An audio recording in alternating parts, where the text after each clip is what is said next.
അടുത്തത് എന്ന് പറഞ്ഞാൽ ഹോസ്റ്റിംഗ് എ നെയിമാണ്. അപ്പോൾ ദിസ് പീസിൽ നമ്മൾ റൈറ്റ് ക്ലിക്ക് ചെയ്യുമ്പോൾ അതിൽ പ്രോപ്പർട്ടീസ് എന്ന് പറഞ്ഞൊരു ഓപ്ഷൻ ഉണ്ടാവും, അത് ക്ലിക്ക് ചെയ്യുക. അപ്പം നമുക്ക് റൈറ്റ് സൈഡിൽ ചേഞ്ച് സെറ്റിങ്സ് എന്ന് പറഞ്ഞൊരു ഓപ്ഷൻ കാണാൻ കഴിയും, അത് ക്ലിക്ക് ചെയ്യുക.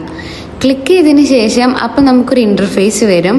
അവിടെ നമ്മൾ ചേഞ്ച് എന്ന് പറഞ്ഞൊരു ഓപ്ഷൻ ഉണ്ടാവും, അത് ക്ലിക്ക് ചെയ്യുക. അപ്പം നമ്മളിവിടെ ഇപ്പോൾ ഇവിടെ നിലവിൽ കൊടുത്തിരിക്കുന്നത് റയ എന്ന് പറഞ്ഞിട്ടാണ്. അപ്പം നമ്മൾ അവിടെ ഇപ്പോൾ കൊടുക്കുന്നത് റിസ്വി എന്ന് പറഞ്ഞ ഒരു പേരാണ്. അപ്പം നമുക്ക് ലാസ്റ്റ് ഒരു വർക്കിംഗ് ഗ്രൂപ്പ് എന്ന് പറഞ്ഞൊരു ഓപ്ഷൻ ഉണ്ടാവും. അപ്പം നമുക്ക് ഏതാണെന്ന് വെച്ചാൽ അത് നിർബന്ധമൊന്നുമില്ല, ഏതാണെന്ന് വെച്ചാൽ നമുക്ക് ഇഷ്ടമുള്ള കൊടുത്തിട്ട് ഓക്കെ എന്നുള്ള ബട്ടൺ ക്ലിക്ക് ചെയ്യുക. അപ്പം നമുക്കൊരു ഇൻ്റർഫേസ് വരും, അതിന് നമ്മൾ ഓക്കെ എന്ന് കൊടുക്കുക.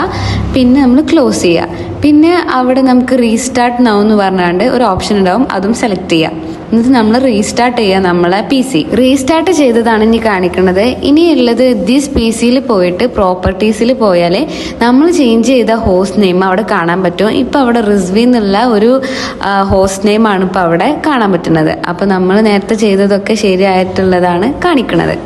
അപ്പോൾ ഓക്കെ.